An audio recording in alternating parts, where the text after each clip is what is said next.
नीतीश कुमार एक बात तो भाप गए हैं, ये शुरू में ही मैं बोल दूं आपको, कि दोनों सीट पे तो नहीं जीत रहे हैं। ये बात तो उन्हें समझ में आ गया है।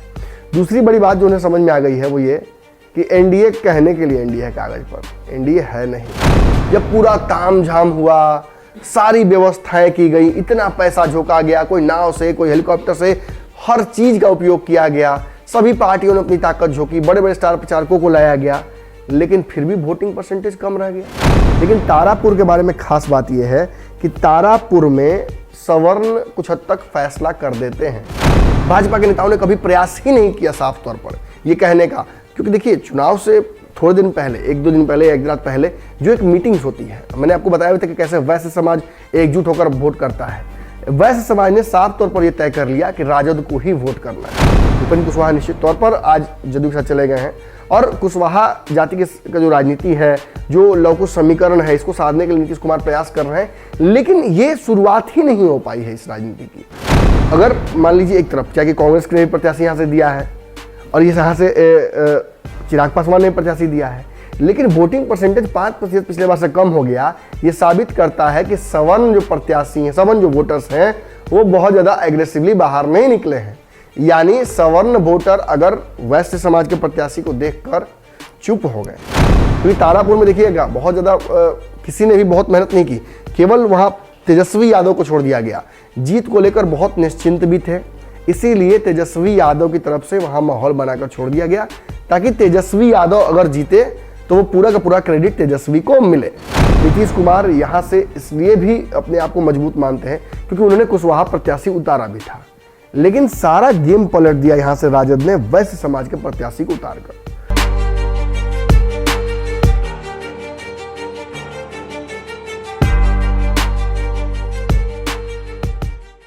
नमस्कार, ये पंचनामा है।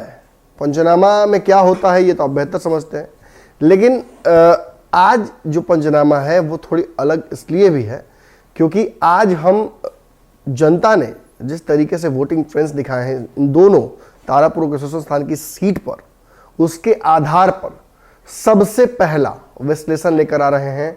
चुनाव के बाद, समाप्ति के बाद आखिर किस तरफ पलड़ा झुक गया, क्या पैक हुआ है उस ईवीएम में, क्या ईवीएम से जिन निकलेगा, लालू यादव आ गए हैं, जिन निकलने की पूरी संभावना है, या फिर वो सब कुछ होगा जो कि राजद दावा कर रही है।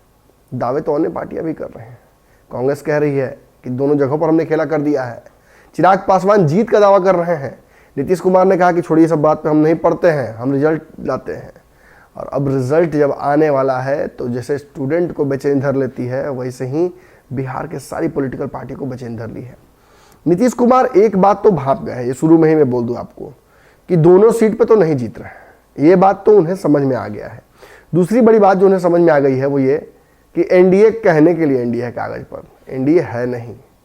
तो ये सब बातों पे बात करेंगे, लेकिन शुरुआत कर देते हैं उस विश्लेषण की जो तय करने वाला है कि आखिर जनता ने किस तरफ अपना मैंडेट दिया है। हालांकि सब कुछ गुप्त हुआ है, लेकिन जानकारियां इधर उधर से छिटक कर आती हैं। लोग मौजूद हैं, रिपोर्टर्स मौजूद हैं, कई लोग हमसे लगातार संवाद कर रहे हैं। सुबह से ही मेरे फ़ोन पर कई फ़ोन्स आ रहे हैं।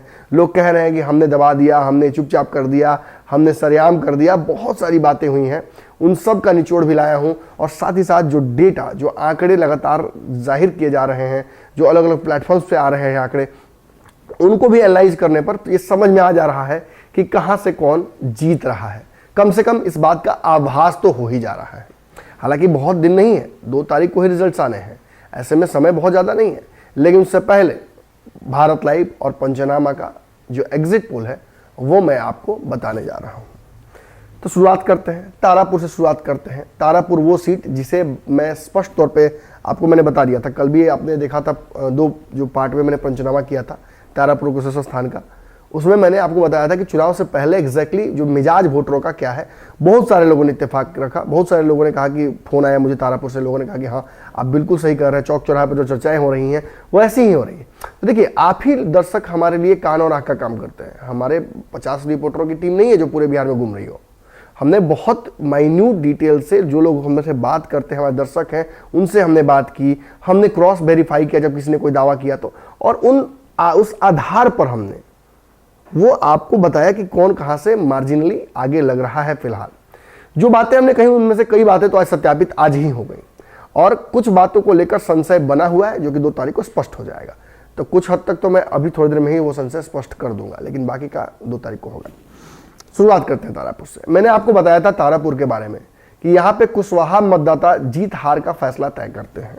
नीतीश कुमार यहाँ से इसलिए भी अपने आप को मजबूत मानते हैं क्योंकि उन्होंने कुशवाहा प्रत्याशी उतारा भी था, लेकिन सारा गेम पलट दिया यहाँ से राजद ने वैश्य समाज के प्रत्याशी को उतारकर। और अंत तक आपको ये बता दें कि चिराग पासवान और कांग्रेस भी यहाँ से चुनाव लड़ रहे हैं, लेकिन ये मैंने आपको बहुत पहले ही स्पष्ट कर दिया था। कल जो पंचनामा आपने देखा होगा, आपको याद होगा, उसमें यह स्पष्ट हो गया था कि तारापुर से कम चिराग पासवान और कांग्रेस कोई फैक्टर नहीं बन पा रहे हैं।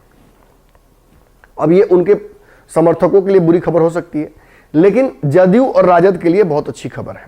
जदयू राजद में सीधी टक्कर यहां हो रही है, कोई 19-20 नहीं है, सभी बराबरी पर हैं। और ऐसी स्थिति में राजद और कहीं ना कहीं जदयू यानी नीतीश कुमार और तेजस्वी यादव दोनों की साख यहां पर दाव है। बड़ी बात क्या है, देखिए कुशेश्वर स्थान में तो लालू यादव ने खूब सभाएं की, लेकिन तारापुर के बारे में खास बात यह है कि तारापुर में सवर्ण कुछ हद तक फैसला कर देते हैं, उनका वोट बड़ा इंपॉर्टेंट हो जाता है। तारापुर में अगर सवर्ण देने लगते हैं मुखर होकर वोट परसेंटेज बढ़ जाता है, तो ऐसी स्थिति में उसका फायदा मिल जाता है जो अगेंस्ट में खड़े हैं। इसको कैसे समझाना है, समझा देते हैं हम आपको।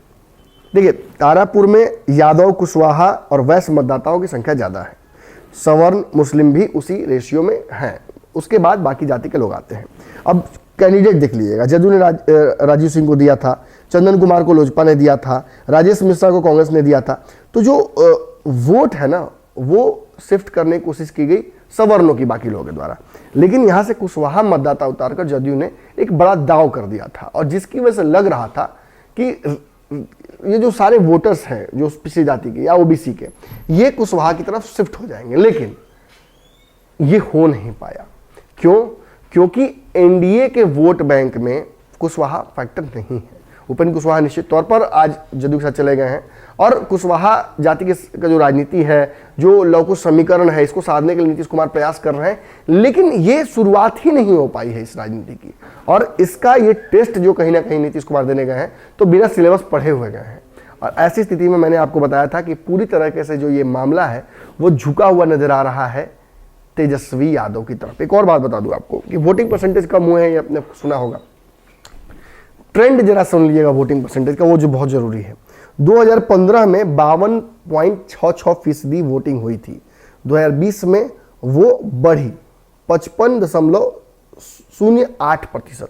ये कोरोना के दौरान 2020 में हुआ था, और 2021 में 50% ये वोट गिरे हैं। यानी आज जो वोटिंग हुई है वो 50% पे हुई है। ये कब हुई है? जब पूरा तामझाम हुआ, सारी व्यवस्थाएं की गई, इतना पैसा झोंका गया, कोई नाव से, कोई हेलीकॉप्टर से, हर चीज का उपयोग किया गया, सभी पार्टियों ने अपनी ताकत झोंकी, बड़े बड़े स्टार प्रचारकों को लाया गया, लेकिन फिर भी वोटिंग परसेंटेज कम रह गया। इसका कारण वही है जो खेला मैंने आपको कल कहा था।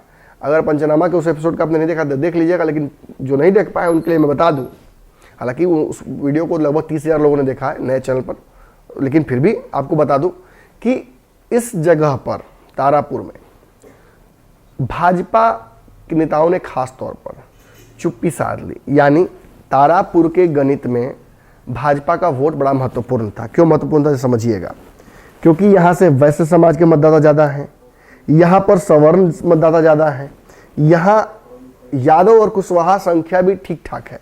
तो यादव तो आप समझ रहे हैं किस तरफ जा रहा है, और जिस तरीके से यहाँ प्रत्याशी देने में राजन ने खेला किया था, वैश्य समाज का प्रत्याशी दे दिया था, ताकि भाजपा के माइंडेड वोटर्स जो हैं, जो कि नीतीश कुमार से बहुत इत्तेफाक नहीं रख रहे हैं, पिछले चुनाव में भी आपको दिखाया था, वो नीतीश कुमार को समझते हैं कि नीतीश कुमार भाजपा के खिलाफ ही रहेंगे हमेशा, और भले ही गठबंधन में हो। लेकिन ऐसी स्थिति में ये वोट अगर ट्रांसफर हो जाता पूरी तरफ से, अगर मान लीजिए एक तरफ, चाहे कांग्रेस ने भी प्रत्याशी यहाँ से दिया है और ये यहाँ से चिराग पासवान ने प्रत्याशी दिया है, लेकिन वोटिंग परसेंटेज 5% पिछले बार से कम हो गया, ये साबित करता है कि सवर्ण जो प्रत्याशी हैं, सवर्ण जो वोटर्स हैं, वो बहुत ज़्यादा एग्रेसिवली बाहर नहीं निकले हैं। यानी सवर्ण वोटर अगर वैश्य समाज के प्रत्याशी को देखकर चुप हो गए और उन्होंने कांग्रेस को वोट नहीं किया, उन्होंने अगर चिराग पासवान को वोट नहीं किया, उन्होंने अगर जदयू को तो वोट करना ही नहीं था। तो ऐसी स्थिति में कहीं ना कहीं आप ये मान कर चलिए, ये बातें केवल मैं नहीं कर रहा हूँ, ये बातें वहाँ आम चर्चाएं हो रही हैं। आप किसी भी नुक्कड़ चौराहे पर जाइए तो सवर्ण मतदाता बड़ा ही कंफ्यूज दिखता है। भाजपा के नेताओं ने कभी प्रयास ही नहीं किया साफ तौर पर ये कहने का, क्योंकि देखिए चुनाव से थोड़े दिन पहले, एक दो दिन पहले, एक रात पहले जो एक मीटिंग्स होती है, मैंने आपको बताया था कि कैसे वैश्य समाज एकजुट होकर वोट करता है। वैश्य समाज ने साफ तौर पर यह तय कर लिया कि राजद को ही वोट करना है। अंतिम दिन मीटिंग भी हुई, उसमें वैश्य समाज के जितने व्यापारी थे उन्होंने, चाहे भाजपा ही कोई क्यों ना वोट करते हैं लोकसभा में, उन सभी को यह मैंडेट मिला कि आपको वोट करना है तारापुर में जो प्रत्याशी राजद ने दिया है वैश्य समाज का उसको, ताकि रीजनल लेवल पर हमारी राजनीति मजबूत रहे। और यही कहीं ना कहीं होता दिख रहा है। भले ही यहाँ वोटिंग परसेंटेज डाउन हुआ है, लेकिन चूंकि सवर्णों ने बहुत अग्रेसिव होकर वोटिंग नहीं की, तो आप ये बात स्पष्ट कह सकते हैं कि यहाँ से राजद अपना झंडा बुलंद कर रही है। और मैंने जो आपको पिछले दिनों कहा था, मैंने कहा था 70% और 30% की लड़ाई यहाँ है। मैं आपको स्पष्ट करता हूँ कि 80 और 20 की लड़ाई अब रह गई है। केवल 80% यहाँ से राजद सरकार, माफ़ कीजिएगा, यहाँ से चुनाव जीत रही है। और जो दावे तेजस्वी यादव कर रहे थे उनको सफल होता यहाँ से दिख रहा है। और कहीं ना कहीं साथ ही लालू यादव ने एक जो लॉन्च करने की तैयारी की थी, क्योंकि तारापुर में देखिएगा बहुत ज़्यादा किसी ने भी बहुत मेहनत नहीं की, केवल वहाँ तेजस्वी यादव को छोड़ दिया गया। जीत को लेकर बहुत निश्चिंत भी थे, इसीलिए तेजस्वी यादव की तरफ से वहाँ माहौल बनाकर छोड़ दिया गया, ताकि तेजस्वी यादव अगर जीते तो वो पूरा का पूरा क्रेडिट तेजस्वी को मिले। तो ये तारापुर का हिसाब किताब है। मैंने आपको स्पष्ट बता दिया कि तारापुर में किस तरफ झुक रहा है। अब बताना है कुशेश्वर स्थान के बारे में, जहां हम बार बार कह रहे हैं कि पानीपत की लड़ाई है, असली लड़ाई वहीं है।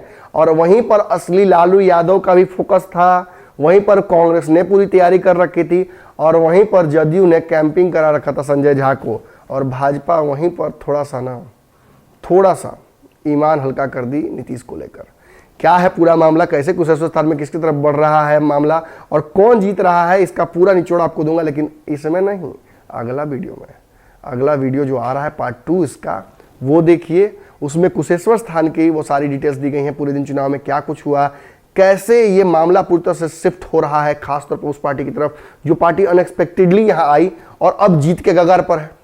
कैसे वोटरों को लुभा लिया उस पार्टी ने, और क्यों सारे फैक्टर्स रहने के बावजूद लालू, नीतीश, भाजपा, सारे बड़े दिग्गज नेताओं के बावजूद दाल नहीं गल पाई। तो अगले वीडियो का इंतजार कीजिए। इस वीडियो में इतना ही। इस वीडियो को शेयर जरूर कर दीजिएगा।